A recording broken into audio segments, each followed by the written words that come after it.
and welcome to the Archaeological Society of Delaware's Digging Delaware series. Here, I'll be speaking with Delaware archaeologists about their experiences and how they got into archaeology.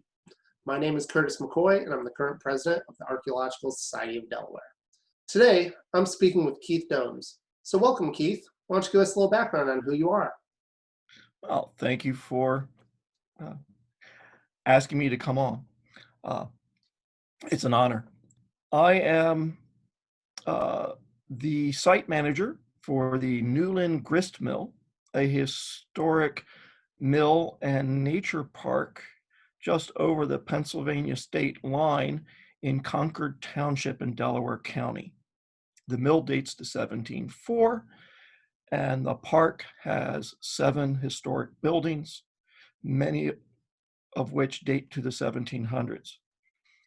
Besides being a manager, I'm also the site archaeologist. So Keith, what made you want to become an archaeologist? I've been doing archaeology in the mid-Atlantic region since I was in high school. I was actually fortunate enough to have a course in archaeology when I went to high school in Baltimore County. Back in the 70s, they actually had a rather extensive archaeology program for the Baltimore County education system. And through there, I had my first real archaeology experience. But first, I got interested because I saw a National Geographic special about Dr. Louis Leakey and early humans. Of course, they don't talk about that's paleontology. You only learn about that when you get into college.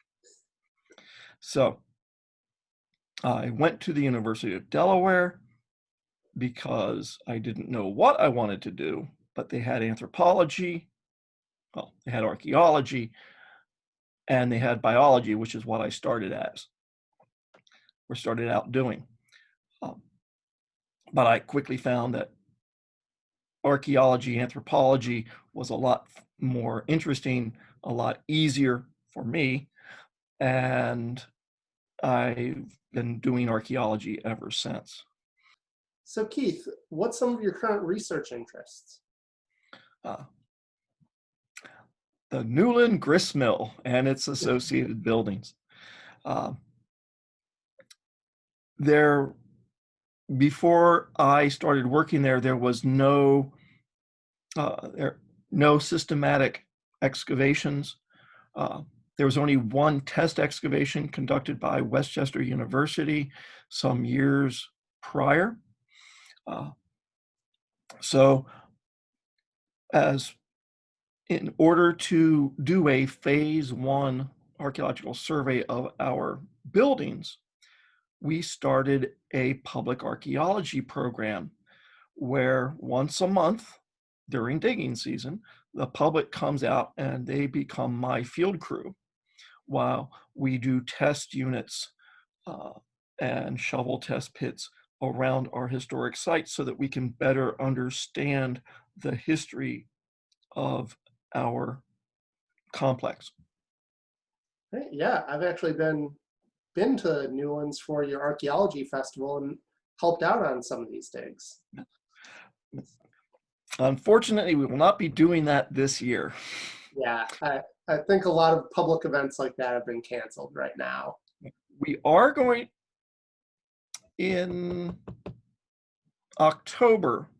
There's still on the books International Archaeology Day, and we're still going to try to fit that in if things improve. Mm-hmm. But the archaeology I've been doing most recently has been inside buildings that we are trying to restore and repair. So I also monitor all construction and building modifications and record any buried or structural information before we continue our work. Yeah, on an archaeological site, normally you don't have any of these intact buildings, so having the context of all of that is a great resource. for piecing the archaeology of Newlands together. While I read about doing structural archaeology while I was at the University of Delaware, I never got a chance to try it. So, you know, pay attention in class, and eventually you'll get a chance to use anything you've learned. Well, Keith, what's one of your best or worst field stories? For that, I will go back to when I had archaeology in high school. My first archaeological experience, we were excavating a log cabin out near a place called Cockeysville. The log cabin belonged to a family called the Ridgeleys, which was a prominent family in Maryland. And I was working in the side yard one Saturday. It was in February. There was no vegetation on the ground, and we were hacking through roots and finding all sorts of late 19th century artifacts. From there, I went to my part-time job, which was working in a filling station. And I woke up the next morning and I couldn't see. The roots I was hacking through were poison ivy. And the gasoline and oils from the gas station spread it all over my face, and my eyes had swollen shut. Oh my gosh. Worst case of poison ivy I ever received, but I'm still here. Yeah, that is definitely one of the worst stories I've heard. Well, I'm glad that you're still here for us. So outside of that, what's one of the coolest things you've ever learned from an archaeological dig? Well, most of my career, I've actually been in charge of running the archaeology lab. So I get to play with all the stuff that comes in from the field. One of the things that stands out was I came in to investigate, to handle the cataloging the metal artifacts from a late colonial site in northern New Jersey called Beverwyck. And I found this bag that had all these tightly packed thin iron wire in some sort of an organic matrix.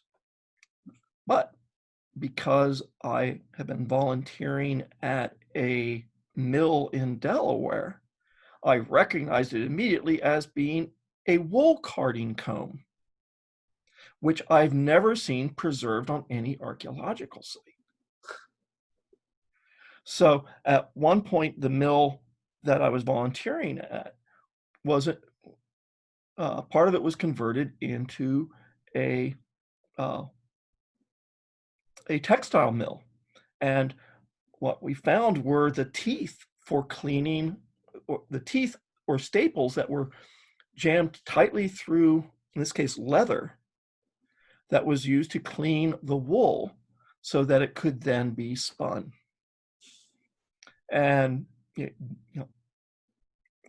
a little piece of esoteric technology that I picked up from somewhere else and could bring it to this mystery object. And one of these days, the report may eventually get written, and and then people can learn about it. Yeah, I feel like that's the story of archaeology in general, is all of our coolest things are from something that, not that you necessarily learned in a class, but someone knew from growing up on a farm or growing up around something that they worked with, and you find that one little obscure artifact that no one else can ID, and some random person, whether it's an archaeologist or a random person on the street, comes by and says, "Oh yeah, I know what that is." So I always like learning about new things, like the glass brooding egg that we came across, or the Staffordshire bear, or you know, a, a handmade Romer glass stem. Uh, so, Well, Keith, with all of this, how are you staying sane during COVID right now? well, fortunately, I have about 10 years of backlogged uh, archaeological field notes that I'm finally getting a chance to write up. Uh, while that may not be keeping me sane, it's at least keeping me busy and allowing me to work from home. Well, I'm glad you're at least being able to stay busy, whether it's keeping you sane or not. But it was a pleasure having you, Keith, and Thanks for having me. want to thank you for joining us. So, with that, thank you everyone for joining in, and I'll see you next time.